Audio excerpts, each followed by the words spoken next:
Virtual meetings are the hardest type of meeting to run.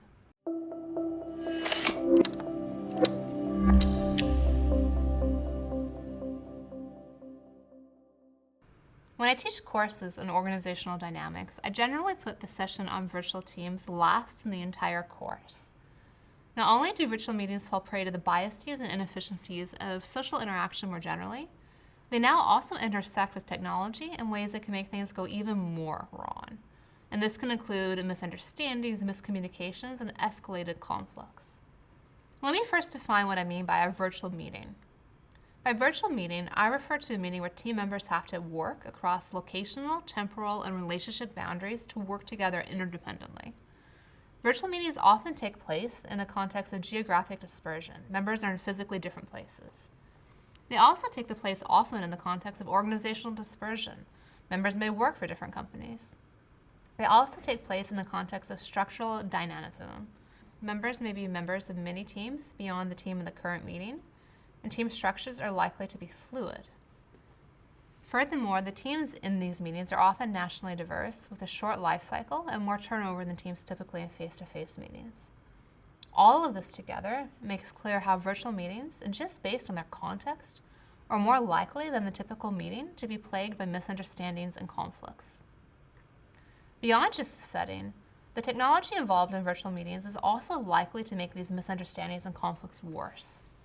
The research on virtual interaction suggests that there are two key facets of technology which we should discuss when comparing virtual meetings to those run face-to-face.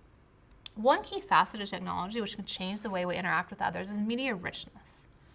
Media richness is the degree to which the communication medium provides information about the meaning of messages.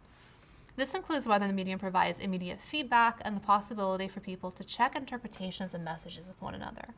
For example, when you're talking with someone face-to-face and you're not sure of what they meant with something, you can look at their nonverbal expressions to make sense of it, or even at the context they're sitting in. Face-to-face is the richest communication medium you'll have, whereas, say, a letter in the old-school mail, that would be the least rich. When interacting in media with less richness, say video compared to face-to-face, or even worse, a phone or text or email, behavior changes. Research has shown that in less rich media, people are more likely to socially loaf. They're not going to pull their weight in the team, and members are more likely to show extreme aggressive behaviors, including in response to things like social loafing. Both of these forms of bad behavior are driven by the fact that people feel less seen in less rich communication media. Additionally, in less rich media, it's generally slower to make task progress, and people often tend just to dump information on each other. For example, sending excessive attachments in emails. And this can cause information overload. People are also more likely to make misattributions of others' intent and get sucked into escalated conflicts. For example, one study by Brian Gunia at Johns Hopkins showed that people are more likely to ascribe effort to those they physically see the most. In virtual teams, then, whether or not others are actually pulling their weight, people are likely to presume they are not, leading to conflicts. Interestingly, there is one upside to less rich media. Less rich media suppress the organizational hierarchy. You can't see the corner office, you can't see your boss's raised eyebrow, so people are way more likely to speak up and say what they really think when they're interacting over email or online. For example, some research has shown that teams are better at creative brainstorming online where there's less evaluation apprehension. And other research has shown that hierarchical labor disputes are more effectively resolved online, as the Labor Party feels more empowered to speak up and communicate what they need in a less rich environment. Beyond media richness, another facet of technology which can affect team meetings when they're online or virtual is asynchronicity. This is the degree to which people can communicate at the same time, or they have to wait to respond to a message. Face-to-face interactions are fully synchronous and video calls come close, but phone calls already start to introduce asynchronicity as you can't see others' faces and jumping into the conversation becomes more difficult. And obviously meetings over Slack or email are even more asynchronous. Asynchronous interactions introduce uncertainty into social interaction, and uncertainty has been associated with a whole variety of bad things, including conflicts in politics and organizations. For example, when you're communicating asynchronously and you're waiting to hear from the other person, you don't know why they haven't responded. And this uncertainty is further compounded by potential technology failures, where a tech glitch causes an email not to go through, but you think the person just never responded and tell yourself a whole story about how awful that person is to reduce your own experienced uncertainty. The one upside is that asynchronous communication does allow you to keep records in ways that you can't face-to-face, and this can facilitate transparency and the tracking of effort, which is why many companies now rely on Slack channels for informal office communication. Given the limitations technology possesses for social interaction, why do teams then still work together virtually and run virtual meetings? One answer is that working virtually allows the team to draw members from across the globe, allowing a greater access to talent and expertise. Additionally, with a push towards more flexible working arrangements, virtual teams allow organizations to let their teams work remotely. Beyond these factors, there's also reasons why virtual teams can help organizations overcome some of their social challenges internally, even if employees aren't working remotely or in other places. For example, when teams are having a hard time getting people to speak up, working online can help reduce the press of the hierarchy. Additionally, working online can also make it easier for everyone to talk at the same time without losing what they're thinking, such as brainstorming in a virtual text-based chat room. Everybody can put their ideas out there without having to wait for everybody else to finish their sentence. These advantages aside, virtual meetings also suffer from so many problems. Members in virtual meetings often lack mutual knowledge and common ground, as they don't regularly interact face-to-face. Additionally, the challenges of low media richness and increased asynchronicity, members of virtual meetings are more likely to have misinterpretations and misunderstandings, which can hurt trust and increase interpersonal conflicts.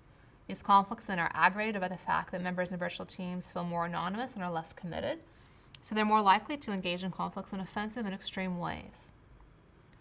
Other problems include a lesser ability to monitor employees, there's more inefficiency, and there's less motivation. As a result, research generally shows that virtual teams or virtual meetings, the teams have lower satisfaction and they perform worse. The only task in which they generally tend to do okay or even a little bit better than face-to-face is brainstorming. This suggests then that one key takeaway here would be don't run virtual meetings unless you absolutely have no other options.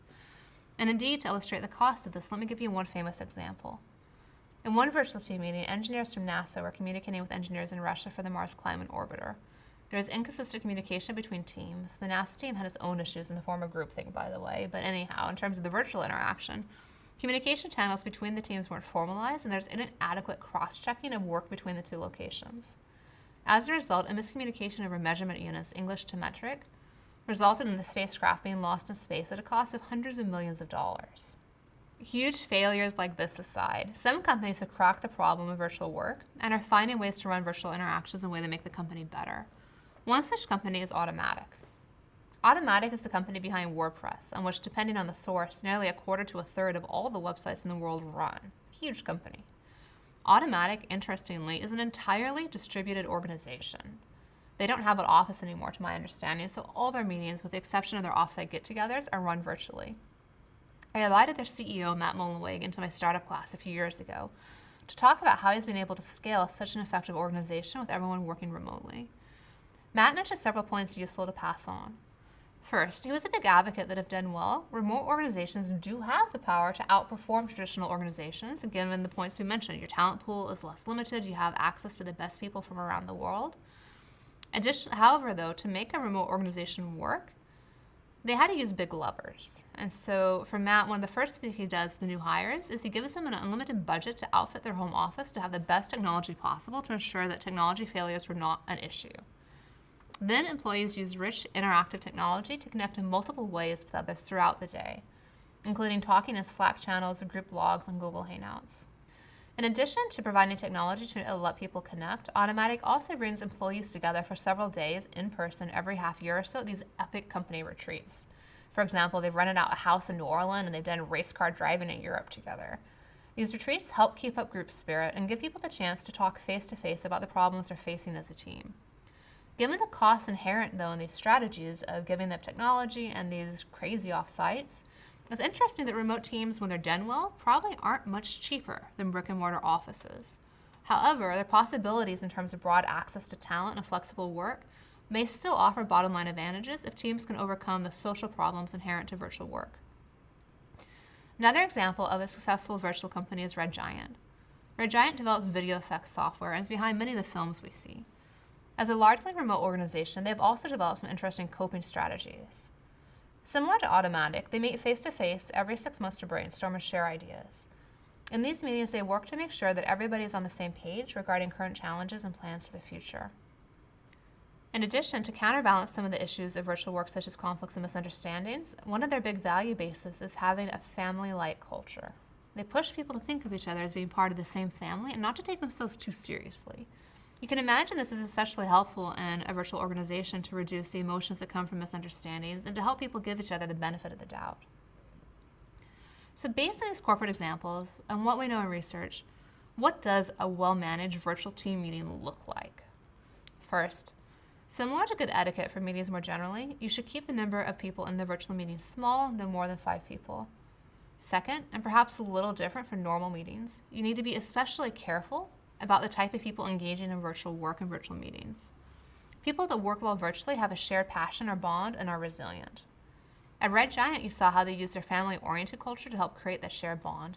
And at Automatic, Matt mentioned that he does all of his interviews online and requires potential hires to complete a problem on their own virtually before engaging in an interview that takes place over Slack. This lets them use the interview process to test out their grit and resilience.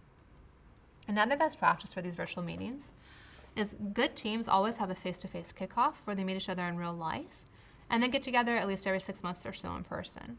And in those meetings in between, they always have their video cameras on and they don't slide into phone calls, so they can make sure they are accessing as much information as they can to continue to get to know one another. Final best practice of virtual teams is that they need to do more work formalizing things before and during meetings compared to what face-to-face teams would have to do.